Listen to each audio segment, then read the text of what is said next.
From the East and the West, you've heard others, but now you've tuned into the best. This is a Prime Wave Media production.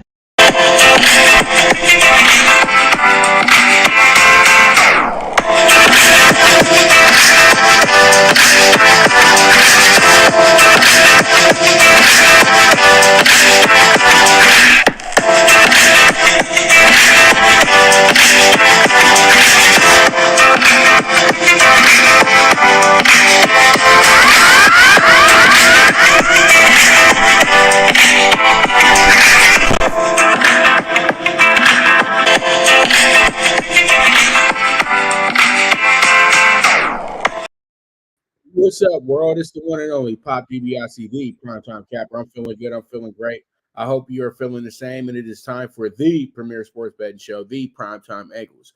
Now, let's go ahead and jump into what went down last night. What went down last night is that we crowned ourselves a brand new NBA champion in the Denver Nuggets, who won their first championship in the NBA in the 47 years that they've been a part of the association. They did have titles in the ABA before, and so pretty much it was a big moment for their team last night because, pretty much the Nuggets literally are a team that had always kind of been on the cusp of being a good team, but it always seemed like they fell short because they were always kind of second fiddle to somebody like the Lakers or in recent years the Warriors, and it just was hard for Denver to get to where they really needed to go to become the team that they needed to become. So pretty much with that, they found themselves in a position now where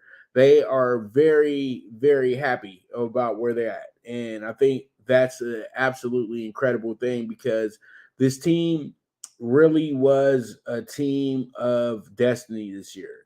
It just seemed like inevitable that this team was going to win a championship because everything just came together the right way. They didn't have to make crazy trades this year to make this team be what it was. They were already pretty much locked in on who their true team is and everything like that. Also, they were able to really go ahead and establish themselves as an elite team this year because, they had a guy who just was ready to take it upon himself to be the dude, and that's going to be Jokic. And Jokic, literally, didn't care about the media. He didn't care about, status or any of that stuff. All he wanted to do every night was win. I don't even think that he used to look at the stat sheet at the end of the night because that's how hell-bent he was on winning an NBA championship this season. And when you got a player that focused and determined, that's not about himself and that's not about, the accolades that come with being a top NBA player and the attention that comes with being a top NBA player. All he was worried about was making his team better night in and night out. And then he was able to have a great partner in crime in Jamal Murray. Jamal Murray was a guy who got hurt a few years ago, serious injury that literally almost ended his career. And pretty much he came back, and it was sad because it happened in the playoffs. So when it happened, it kind of threw their team in for an influx. And you didn't know what the future of this team was going to be. They continued to be a decent team, pretty good enough to make the playoffs. But that team that showed up in the bubble that beat the Clippers from 3-1, that came back from 3-1 against the Jazz, that team was incredible. And the run that Jamal Murray went on in that time pretty much was like, wow, we might have ourselves the next big thing in the NBA. And when he got hurt, people pretty much threw him away like they always do. And Jamal Murray is one of my favorite players in the league. And I knew that if you just get Jamal Murray back at 80, 90%, that the Denver Nuggets can always be a team that you can consider for a title. And when they asked me this year, who do I feel they were in my top 5. I named 5 teams this year, and I said that it was the Nuggets, the 76ers, the Bucks, the Celtics, and at the time, when they still had Kyrie and KD, the Nets, because they were going to bring in Ben Simmons and all that good stuff. So with this, I feel like this is probably one of the more team championships, and that's why this NBA Finals isn't getting as much pub as it would get if it was a LA, if it was a New York, if it was a Chicago, those cities. So pretty much with that, we have a lot of really fun things in this new NBA. We've had ourselves two different type of champions in Denver and Toronto, who are a unique situation because these teams have been teams that have lost 60 games in the season before. They were teams that had years of sitting in the lottery before they were able to figure this thing out, and they figured it out. But Jokic probably had one of the finals for the ages as well.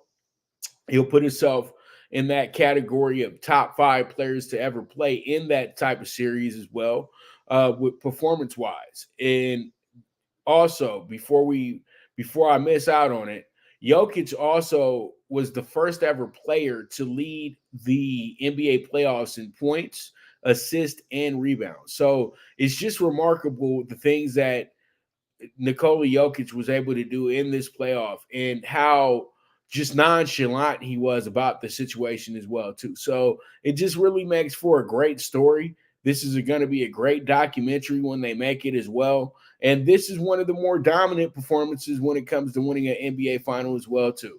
This team took care of their business because they were the number 1 seed in the Western Conference and they played like the number 1 seed in the Western Conference. Yeah, they didn't get the top tier teams. Yeah, they beat an 8, 4, and a 7 and an 8, but that doesn't matter. Their team played to the best of their ability all season, and they did what they were supposed to do. When you're the number 1 seed, you're supposed to beat those teams, and they did exactly that. So it was no cakewalk to the finals. It was none of that. They did what you're supposed to do. They won their 4 games and moved on, and then they won 4 games in the final set, and now they're raising up the Larry O'Brien Trophy. So with that, that will be a wrap on a beautiful season in the NBA for the Denver Nuggets. And we're going to take a real quick break. I'm going to be right back, but we're going to take a real quick break. And when I get back, we will talk some more hoop. But actually, just give me 30 seconds. We'll be right back.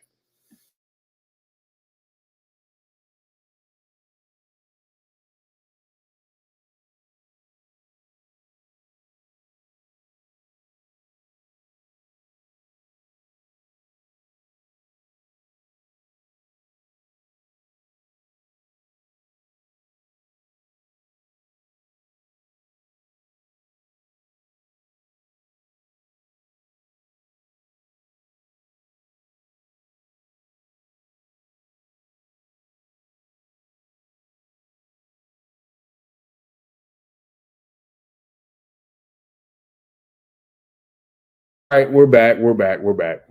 Okay, so there that is. Let's go ahead and move forward to the state of the NBA right now, because the NBA is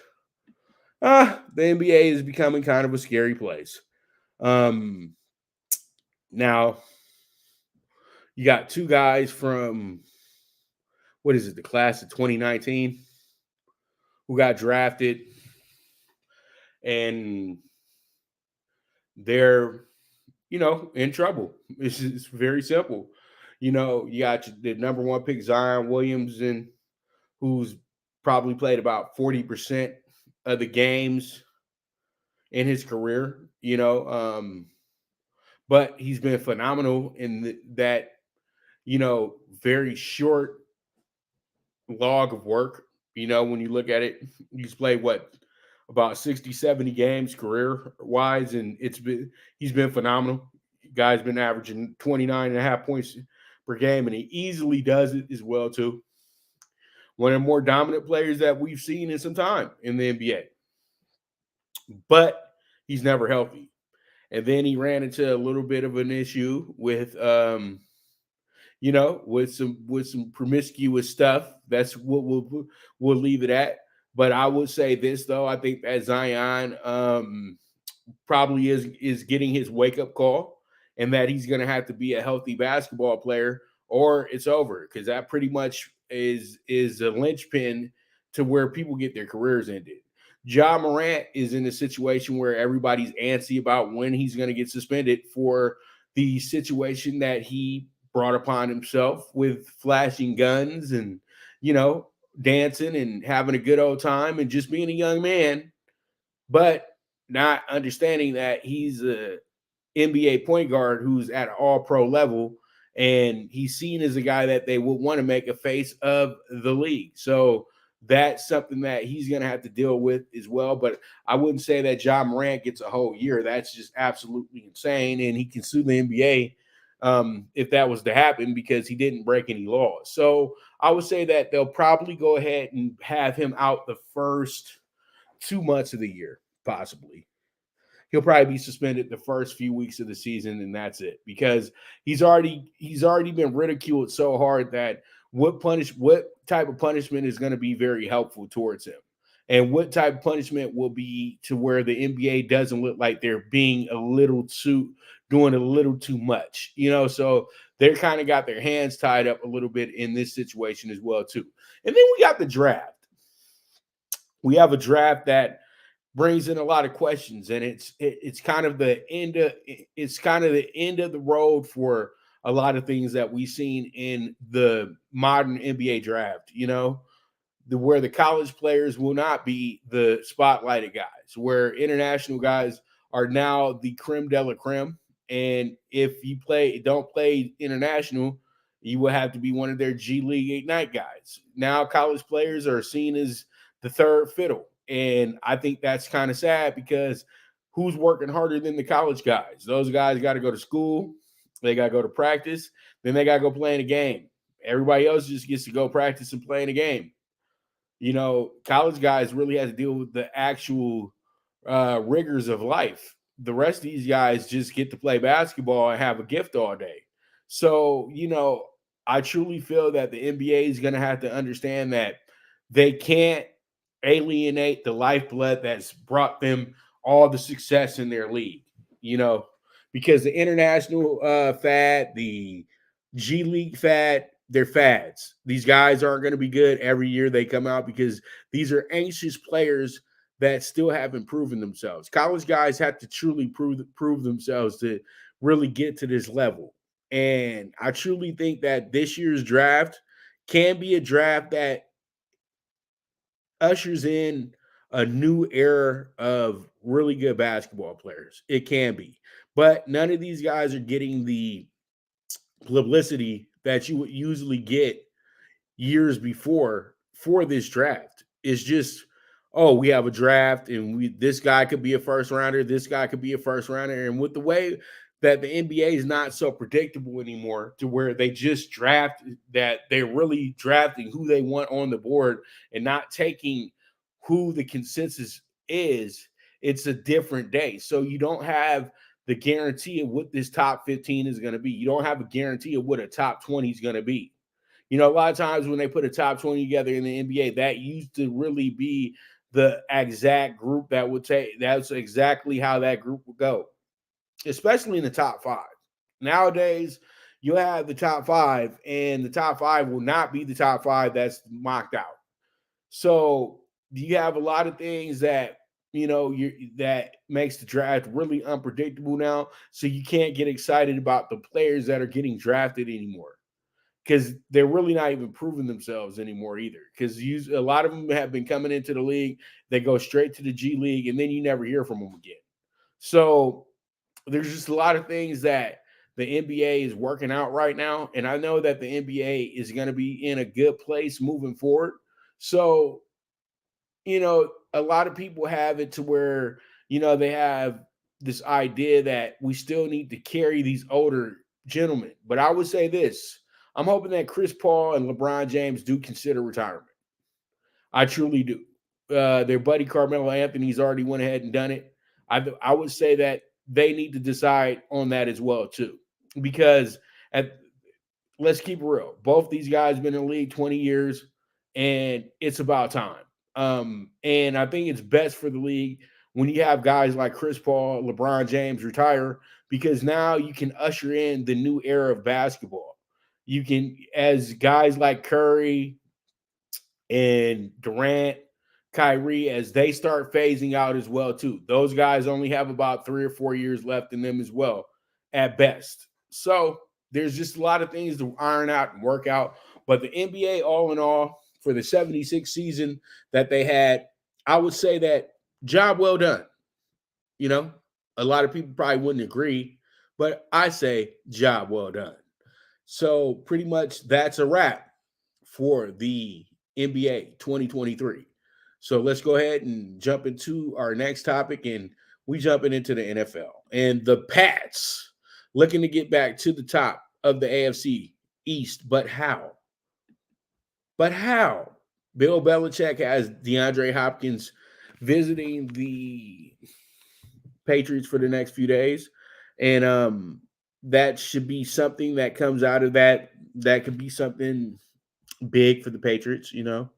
And I know that a lot of people are very excited to see the Patriots come into this one with a chance at bringing a game changer, but I don't know if they got the right quarterback for DeAndre Hopkins, to be honest with you. Mac Jones is already in the doghouse with Bill Belichick. He was available for a trade. They couldn't pull off the trade because nobody wanted him. And that's understandable because Mac Jones was kind of a reach in the first place. And now when you think about it, Mac Jones' best spot, even though they skipped him, would have been going to San Francisco. And I think that you have a lot of different ideas when it comes to the Patriots. The Patriots have to have a great defense. That's first and foremost. Bill Belichick can figure it out on the offensive end if he has a great defense. Last year, the Patriots had a defense that was really good for 10 games and then really bad for 7 games. And that's what the problem was with them last year. Like, even in the games where they did really well on the defensive end, the offense didn't have their back. And then in games where the offense did really well, the defense didn't have their back. And so it's not the Patriot way that we're used to. It's not the Patriot way at all, you know, and that's something that they got to get back to. But I just think that the writing's on the wall. Bill Belichick is at the end of the road, and a lot of people just don't want to let him go. You know what I mean? And I think that Kraft is impressed upon himself that they can still be a really good team and they can still do all these great things, but I just don't see it like that. You know what I mean? And I think that they've done the absolute best they possibly can, but it's just not going to be enough to me. It's just not. And I feel like when you really put a linchpin pin on it, that this is the way that it's going to be. And you just have to understand that the Patriots are not that team that they were for the last 20 years. You know, it's not 2001 anymore. It's not 2011 anymore. It's not 2016 anymore. Tom Brady has been gone and retired for the last 4 years. All right. Bill Belichick probably should have been out by year 2. He shouldn't have got past the pandemic, to be honest with you. But the Patriots have actually made the playoffs half the time Brady been gone. So that's why he still has a job. And Kraft is just really comfortable with the way things are ran. He's a company man. He's ran corporations before, and he knows that you just don't move off of a manager who's been there for the last 20 years, you know, because he's not executive. You have to call, he's a plant manager. That's what he is.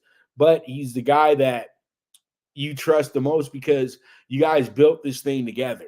And I know that they say, you know, in the public that, you know, that Kraft has his issues with Belichick, but that's just all for TV. That's all to sell. That's all for clicks. You know what I mean? That's all for you to read somebody's article.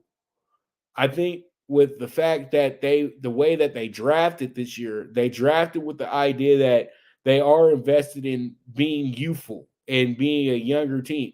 They know that they don't have the same aura to where they can really attract veterans. But Belichick is such a respected coach that these top free agents will all take meetings with the Patriots. So that's why Bill Belichick, in ways, is still the head coach of the Patriots. Because anybody else in the NFL nowadays, after 4 years after Brady left, and you look at the record and look at what had been done, then he probably would have got fired by now. But it's Bill Belichick, a guy that literally has been the essence of coaching throughout the last decade or two. And I think that a lot of people just really know that he's just too respected for a coach just to walk in there and fire him. Bill Belichick leaves when Bill Belichick is ready to leave. And I honestly think that the Patriots will not be Bill Belichick's last stop. I think that Bill Belichick is going to get control of a team. I don't know who, but he's going to get a control of a team very soon and be able to possibly do what his mentor Bill Parcells did, where you become an executive and you actually build the team up and you don't have to go out there and coach them. So I think that's what's coming next in Bill Belichick's tenure. And I think this honestly is, to be honest with you guys, it could be a make or break year for Belichick, because I'm not going to say that Kraft will go in there and fire Belichick, but I'm thinking that Kraft can go in there and tell Bill it's time to move on, and they can come up with a mutual way, and Bill can go up in there and act like he retired and then move on, but I really do feel like Bill is possibly on a peripheral hot seat. Okay. That's how I'm feeling a little bit about Bill Belichick, that he could possibly be on one of those trips right now. So we'll see how it goes. We'll see how it shakes out. And let's go ahead and talk about our final topic. Can the Seahawks be a dark horse for the top spot in the NFC? Now, the Seattle Seahawks are a team that should excite everybody because they have a dynamic cornerback they just drafted in Witherspoon, and they have a dynamic receiver that they got in Najaba Smith. So these guys really do play some heady football. Both of them are Big Ten guys as well, too. Witherspoon played for the Fighting Illini of Illinois, while JSN played for the elusive top seeded top team, the Ohio State Buckeyes. And he was partnered with the second pick in the draft as well, too, CJ Stroud, who's playing for the Texans, who literally was like, man, I hope we can get him, was damn near begging for him. And even this new teammate, Will Anderson, has said that I was hoping that we would get my guy, but hey, we got you, so it's all good. So pretty much what he did, though, he sparked the brain of the what's it called? That was so funny. He just sparked the brain of the mock draft people, because what they did was, as soon as they saw that situation and seen that, the Texans were bold enough to have the number 1 pick and the number 2 pick in the draft. You know what I mean? That they were bold enough, the number 2 and the number 3 pick in the draft, that they were bold enough to do that. You know what I mean? And now everybody had this idea, okay, Arizona finish last next season, and then we can have Arizona trade up to the second spot, and Arizona will have 2 top picks, and they could go ahead and draft Caleb Williams, and then draft Marvin Harrison Jr. I'm like, dude, those guys probably won't even be the top guys coming off the board next year once we get there, because I still think that Josh Hartman's the best quarterback in the draft. But all in all, when you look at this team, they are building to be more than just a team that competes with the 49ers in the NFC West. They're building a team that can possibly get back to the Super Bowl, okay? They have the coach that can get them there. They have Bobby Wagner, who's a hell of a defensive player, who's a hell of a veteran as well too, who came back after, exploring and seeing that, the grass ain't always greener when you leave where you're comfortable at. But he wanted to go make some dollars. Seattle had to make a little bit of a change because Seattle was having some budget issues. So he was a casualty of that. Now they've went ahead and they worked out those issues, and Bobby comes back after a year, no problem. And Bobby Wagner coming back is going to be a very integral force for this team and its defense, and that's exactly where Pete Carroll's calling card is at, on the defensive side of the ball. Now, this is where Geno Smith really can prove to us that it's real. He had a great season last season, but this is a what have you done for me lately league, okay? And Geno's going to have to show us that it wasn't just, him having a great season because he wanted to prove that he was a decent quarterback. This year, he has the weapons, and he has a team intact that needs him to lead them to the promised land. It can't be the situation where they win 4 out of 5 games and lose 4 out of 5 games like last season. They have to stay consistent. They can't be a week in and week out team. You know what I mean? That's the problem with Seattle over the last few seasons. They are not consistent like the Seattle that we know from the Pete Carroll era. They're a very inconsistent team. And another thing is they don't win as easily at home like they used to. It used to be the toughest game for anybody going up to the Northwest to play the Seahawks in Seattle. Now it's like, okay, it might be one of your best offensive games of the season when you go play them in Seattle, because it seems like defense just always goes ahead and takes a break nowadays. Even though their defense had some pretty bright spots against the top tier teams in the league, against the bad teams in the league, they got absolutely cooked. So there's just a lot of things with the Seahawks this season that you doubt, but then there's a lot of things with the Seahawks that you really love. And you think that, with the way that their team is structured and the amount of stars that they have on the Seattle Seahawks, guys that can do pretty much anything especially in that secondary, it makes it to where you get a little excited and you look at that number and you say to yourself, hey, Seattle got some value to it. You know what I mean? They got some real value to them. And that's what these are the teams that, fly up under the radar because so many people are following the stories of other players, and it happens. But I truly think when you're building a roster, you cannot overlook the Seattle Seahawks. They're building a roster to get themselves back to the Super Bowl. They know how to build a roster to get themselves to the Super Bowl. That's what makes this situation kind of special for the Seattle Seahawks moving forward. But I think we have ourselves a very, very, very fun season coming up. And I think the Seahawks, with their number being very, I would say, very profitable. They got a plus. It looks like they got a plus 220 to win their division this year. Okay. And I want to see how much they are to win the NFC this year.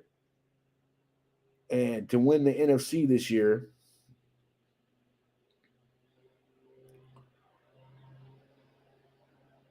to win the NFC, they're 18-1.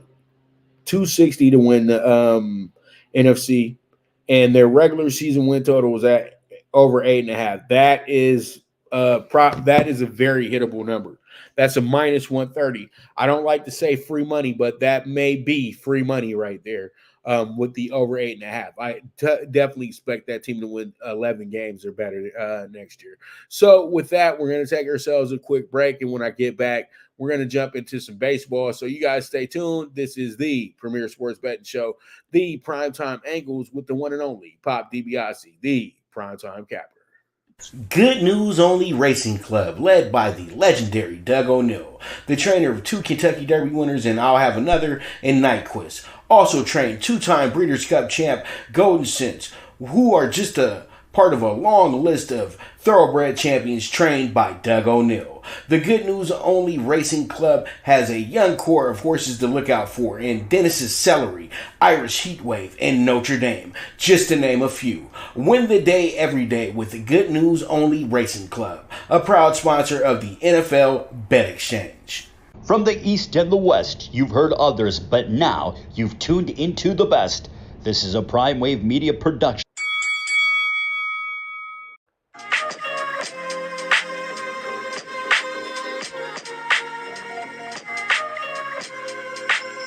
Tune into Big Wave Boxing every week with a brand new guest, with the one and only Pop DiBiase, the PrimeTime Capper, getting the best boxing stories, best boxing angles, and the truth when it all comes down to the sweet science. Tune into Big Wave Boxing on the Prime Wave Media channel on YouTube.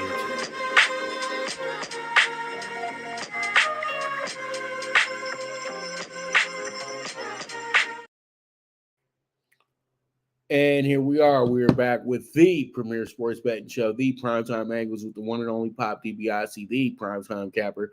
Let's go ahead and jump into Blue Crew Daily. The Dodgers find themselves back at the stadium, and they're going against the White Sox here in a 3-game series to start back the week. And pretty much the Dodgers are trying to let go of last week after losing 4 out of 6 to the Reds and to the Phillies. And it's really embarrassing with the Reds because the Reds were actually like going to be a sweep, but they came back from 6 runs 2 nights in a row and wound up beating the Dodgers in both those games on walk-offs. But the Dodgers came back around, shut them out on Clayton Day, on Kershaw Day, and pretty much got it all back together. Then went to Philly, and they got down a little early in Philly, then wound up getting pretty close. They tied the game up at 4, and then they blew that game as well too. So, they're having some issues here when it comes to the bullpen. And also, they won Saturday. Bobby Miller had another great performance. He went 6 innings, gave up 0 runs, struck out 7. He's making his presence very felt right now with the Dodgers. And then Sunday, they got absolutely cooked. But that's because they didn't have a start. They didn't throw the starting pitcher out there. They did the old, let's start with the reliever, move forward from there. And that's how the Dodgers pretty much got whooped on in that game. So the Dodgers come back. They're kind of now I'm starting to get a little, okay, let's stop playing around, because you have the Arizona Diamondbacks who are now starting to separate. Like, I didn't even want to believe it, but they're starting to separate from the Dodgers. The Dodgers are 4 games back. But the spectacular part about being the Dodgers is this. The Dodgers still have themselves a pretty nice lead in the wild card, even though they're only a half a game better right now than the Marlins. That doesn't float my boat as hard. You know what I mean? That doesn't get me like, oh my God, the Dodgers are in trouble. But the Dodgers have dropped their last 7 out of 10. So we're going to have to get this thing fixed and have to get it fixed pretty quickly as well. Because we have to remember the Dodgers did lose their last game against the Nats as well. They did lose their last game against the Yankees. They wound up losing 2 out of 3 before they left LA. So it's been a struggle. Let's keep it real. You know what I mean? And as I said before, it's just something that they gotta be better at. They've dropped the last 8 out of 11 games. They gotta be better. It's just that simple. You know what I mean? And I think the last 6 out of 9. So they have to be better. That's what it is at the end of the day. And the White Sox might be the fix for the Dodgers, but the White Sox have found themselves playing way better baseball the last 6 weeks anyway, because they started the season off atrocious. And then they started off June beautiful. They actually had wound up winning their first 6 out of 7 games. They've dropped the last 2 in a row against Miami, But now they find themselves back against the Dodgers. They got a day of rest as well, too. So that's pretty good. But they had a great week last week. You know, they wound up winning the series against the Yankees. They swept Detroit. So there's a lot of things that Chicago is getting better at, at this point. But the Dodgers know them very well. But the White Sox know the Dodgers very well. Why? Because they share the same spring training facility. So they actually have players that they know personally on each side. And they have it to where guys actually they really have these detailed scouting reports on each other, like the same scouting reports that they would have on a division rival. So this game is going to be really good. The series is going to be really good. And tonight on the mound, we have for the White Sox, you got Lance Lynn, who's actually been getting absolutely cooked here in the last two games. He's given up 13 runs, and he's struck out 8 in the process, and he's walked 5, and he's given up 16 hits. So the Dodgers might be very happy to see him coming into town because they got Tony Gonsolin on the mound, who probably had his worst outing of the season, even though it wasn't that bad because the Dodgers still were winning the game at the time, but they wound up losing the game late. But he gave up 4 runs and 5 hits and struck out 5 in that last game and walked 3. But before that, he was pitching some very, very, very, very good baseball, but he hasn't given up more than 4 runs in a game this year, and he still hasn't went more than 6 innings. So there's just a lot of things that you say to yourself, hopefully Gosselin, if he's going tonight, we can let him go a little bit further. You know what I mean? So the Dodgers, all in all, they have themselves a pretty, I would say, with the way that the White Sox are playing right now, the series will be a little bit tougher than any of us really want to put together. And the Dodgers, losing that 4 in a row before actually beating the Reds, that kind of has messed up the month a little bit because now the Dodgers find themselves 3-6 for the month. And I think that this week should be a week where the Dodgers know that they really do need to step on the gas just a little bit so then they can make sure Arizona doesn't get too comfortable at the top.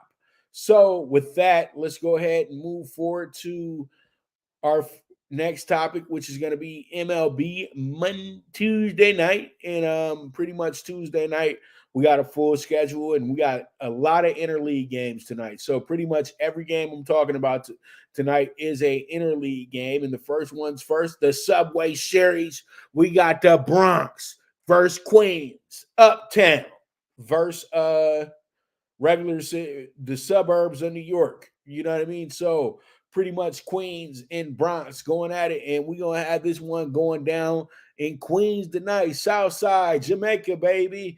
All right, so Yanks 38-29, Mets 31-35. Mets struggling. Playoff team last year, 100-win team last year. It's just all kind of coming. It's all kind of coming surreal for the Yankees now, for the Mets now. Yankees lost Judge for a few weeks here. They were a 100-win team last year as well. So the Yankees and Mets aren't playing to the expectations that were graced upon them. But the Yankees find themselves in good position right now. They're in 3rd place, and the Yankees would be in the playoffs if the season was to end today as well. But they would be right behind the Orioles, who find themselves actually 4 games ahead of the Yankees. And the Yankees find themselves 9 games behind the Rays. But that's because the Yankees kind of ran into some losing lately. And, they were red hot, before that. But they've kind of simmered down a little bit. They've actually now are 4-5 this month. So tonight they have Severino on the mound. So that should be something that is helpful, even though they got to go against Max Scherzer against a guy. But Scherzer hasn't been Scherzer lately. So this team is really struggling badly, to be honest. They at one point lost 7 in a row this month and snapped that against Pittsburgh the other night and still have wound up losing their last 7 out of 8 games. And they're actually 2-8 this month. So, it's not good. You know what I mean? And You're winning at a 20% rate right now over your last 10. There's a lot of things that need to get fixed with this Mets team. And it really has to do with getting better pitching, in my opinion, and getting guys that are actually still kind of in their prime and not guys that are past it. Scherzer and Verlander past their primes easily. They were really good 3-4 years ago, but today they're not the same player. So pretty much the Mets are stuck with that. Yankees, they know that they're a little shorthanded because they don't have Judge, and I think Stanton's still out as well too. So there's just a lot of things that they have to step up on, and I think that they'll be really good tonight. So I do like the Yankees tonight as my dog of the day at plus 135. I think the Yankees know that they got to win this game. The Mets, on the other hand, they know that, it's going to be tough sledding. And they just haven't been consistent enough for me this season. I think that they need to have themselves a trade. And when that trade happens, it'll probably make them a better team. All right. So we move forward. Let's go ahead and talk about an old rivalry in the MLB. These two teams used to go at it when they were in the AL West and when they were in the AL Central, and that's the Brewers and the Twins. And this is always has been, when you do rivalry week, these two have always showed up as rivals. So they're considered rivals, like how everybody who's in the same state are rivals because they're really close in proximity. Let's just keep it real. Minnesota and Milwaukee. So, it's always going to be wartime between these teams in a sense. So pretty much you got a Brewers team that's 34-32. The Twins are 33-33. These teams are probably they both probably play in the worst divisions in their leagues. And they're at the top, barely 500. And that just goes to show you how bad their leagues are. So pretty much with this game tonight, you got two of the best pitchers on the mound, two former Cy Youngs, one being Corbin Burns, the other one being Pablo Lopez. And tonight, you just really look at this one and, it's an obvious game. It's an under game. You know what I mean? And it looks like it possibly could go over, but I don't think so. I think that this game stays under tonight. So I'm going to go ahead and take the under 7.5 here with the Brewers and the Twins. This should be a very, very good spot for them tonight. But I look forward to a good pitchers duel as well, too, with Burns and Lopez. I expect both guys to go 6 innings or better tonight. So we'll see how it goes. We'll see how it shakes out. And this is a good team total game as well, too. So we move forward from there, and let's go ahead and move forward. And where do we move forward to? And we're going to move forward to this one right here, which is going to be the Guardians and the Padres in San Diego tonight at Petco Park. You have tonight with BB on the mound for the BB's on the mound for the Guardians, and then on the mound for the Padres tonight, you have Joe Musgrove. So you have yourself a matchup between two pitchers that are seen as one is seen as somewhat the ace, and the other pitcher is seen as the upstart. So tonight they are looking to get themselves some wins. Now you look at Bibby. Bibby has done decent here in his last 3 starts. He's actually given up 6 runs in this occasion, but he's also struck out 17 in this time span. Also has went ahead and threw 16 innings in the process and gave up 12 hits. So he's pretty good in a sense, and he's lowered his ERA to 3.05 after being at 4.30. So that's pretty good to see, and I think that this is something that the Indians are very excited about. Then you got Joe Musgrove coming into this game. He's actually been pitching lights out. He struggled a bit in mid-May with the Dodgers and the Red Sox, but since then, he's been pretty good. And he's only allowed 1 run in 4 out of his 8 outings as well, too. So either it's going to be a really good game for Joe Musgrove or it's going to be a really bad game for Joe Musgrove. There is no middle for him. So tonight, I really do like both pitchers to get it on. And it seems like the Guardians, every time they come west, they don't score a lot of runs and they pitch really well. So I do like the under 7.5 in this spot. We'll see how it goes. We'll see how it shakes out. We move from there.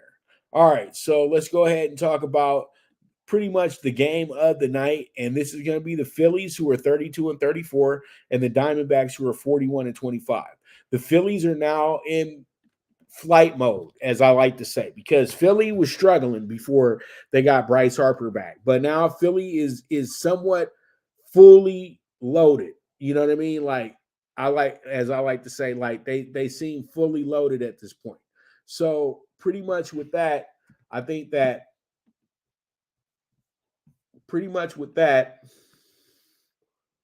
I feel that you have a very good sense of where this team feels they should be at this moment.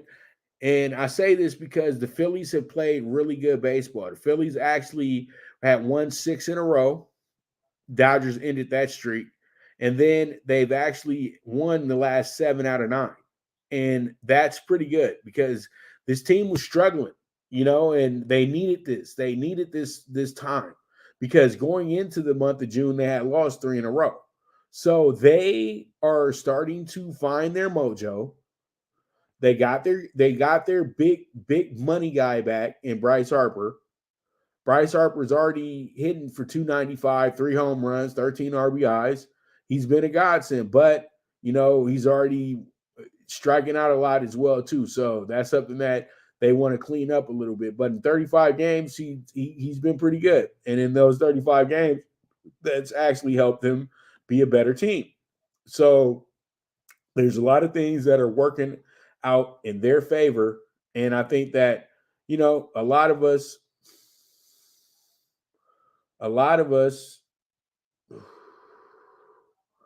okay, so a lot of us really know that this one is going to be one of the better games of tonight. Now, the Arizona Diamondbacks, they are a team that is really playing out of their minds, to be honest with you. They've won their last 6 in a row, and they're actually 8-2 this month. So they're ready for this. They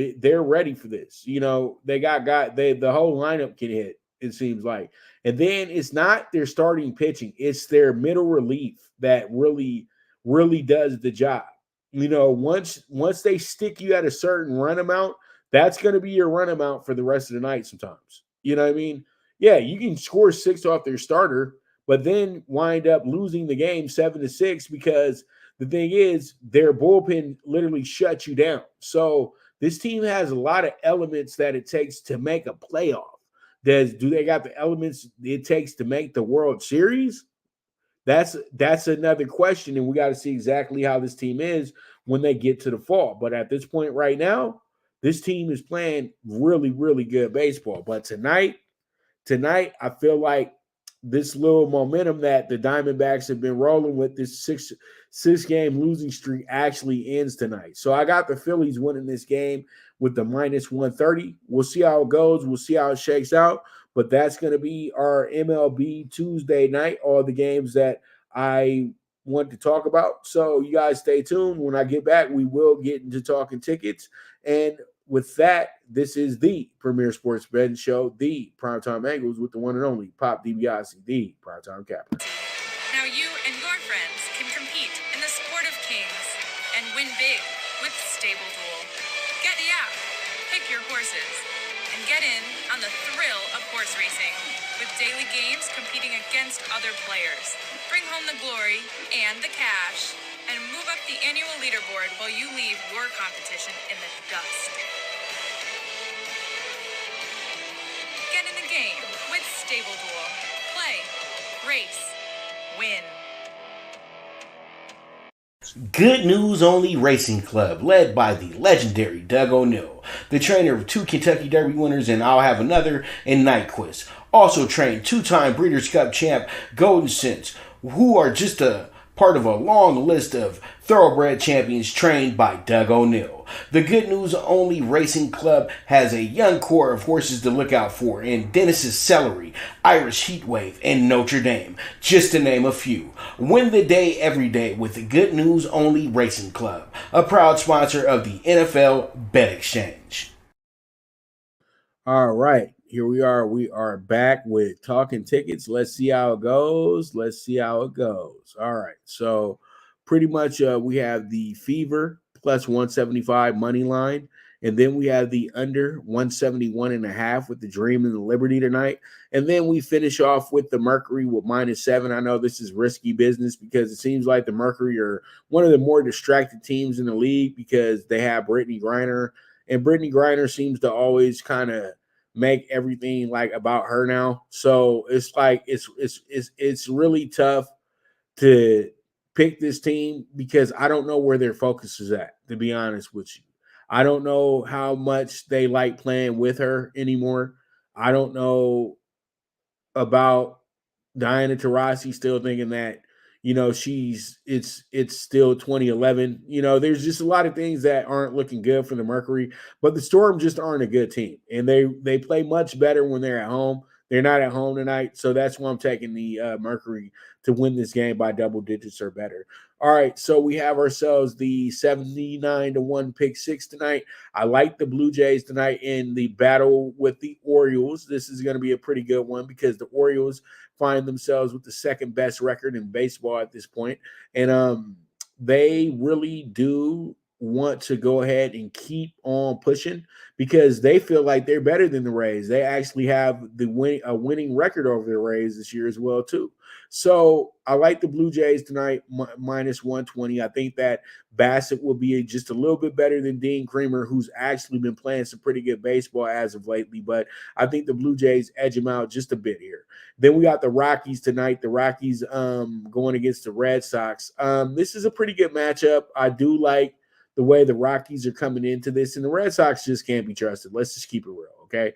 But I got the Rockies in the plus 1.5 situation because I think that they wind up at least being within one run. And that means either winning the game or losing the game by one run. So I like the plus 1.5. Let's see how it goes. Let's see how it shakes out. And then we have the Yanks. Dog of the day, plus 135 going against their arch rival, one of their rivals, Subway Series against the Mets, headed to Queens tonight. And then we got the under 7.5 Brewers Twins tonight. That should be another good game. Probably one of our better bets of the day, and it's the best pitching matchup of the day as well, too, which features Corbin Burns and Pablo Lopez. Then we have ourselves the Cards today, -1.5, plus 175. They're going against the Giants. This should be another really good game today. I like Jack Flaherty in this spot. I think that he should be good for today, even though Cobb is a tough pitcher. I still think that we do have what it takes to go ahead and have this actually cash out for the Cardinals. So I like the 1.5 plus 175. And then we have the overnight with the Reds and the Royals. This should be a lot of fun. These teams are two really intriguing teams when it comes to their futures because they have so much on the farm. But right now, they're just two teams that are middling and trying not to be in the basement. But this is one of our better games tonight because it does feature a lot of pretty good young talent as well, too. But I do like the over 9.5 because both these pitchers get absolutely crushed when they don't have their best stuff, and they haven't had their best stuff a lot lately. All right, so we move forward. Let's go ahead and talk about the MLB Late PK4 15-1. We got the under 7.5 with the Guardians and the Padres. We also have the Mariners plus 135, 1.5. And then we have the Phillies money line -130. And then we have the over 9 with the Rays and the A's. This is going to be a 15-1 ticket, and that's going to be Talking Tickets for you today. And actually, nobody wanted to mention this, but the A's actually won their 6th game in a row yesterday as well, too. So I would back off of thinking that the Rays are just a lock bet with the A's. I think you got to back up off that bet for the next week or so. You know what I mean? Because the A's are actually kind of pissed now, and now they're playing better baseball because I know that they see the press clippings. They don't really want to leave Oakland, the players, and they hear about it every day from the fans. So I think they're trying to play really good baseball right now so they can be like, man, the city got us like this. But too bad this isn't like my major league. So it is what it is at the end of the day. But all in all, I want to thank you guys very much for tuning into the show today. And we are moving pretty good. I would say very good, and I think this is what I got to count how many episodes we truly have had, but this is like maybe like 300-400 episode, so pretty much thank you. That's all I can say. But all in all, you guys are the absolute best. And as I always say, there is no me without you. And bet with your head, not with your heart. The movement is moving, and this is the premier sports betting show, the PrimeTime Angles, with the one and only Pop DiBiase, the PrimeTime Capper, and I am gone.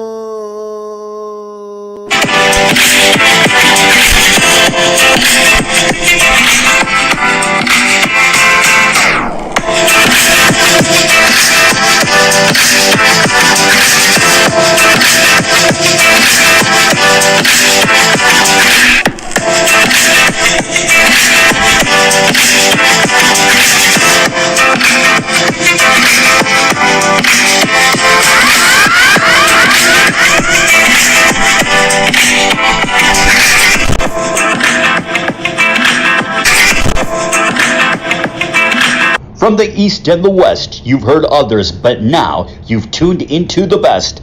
This is a Prime Wave Media production.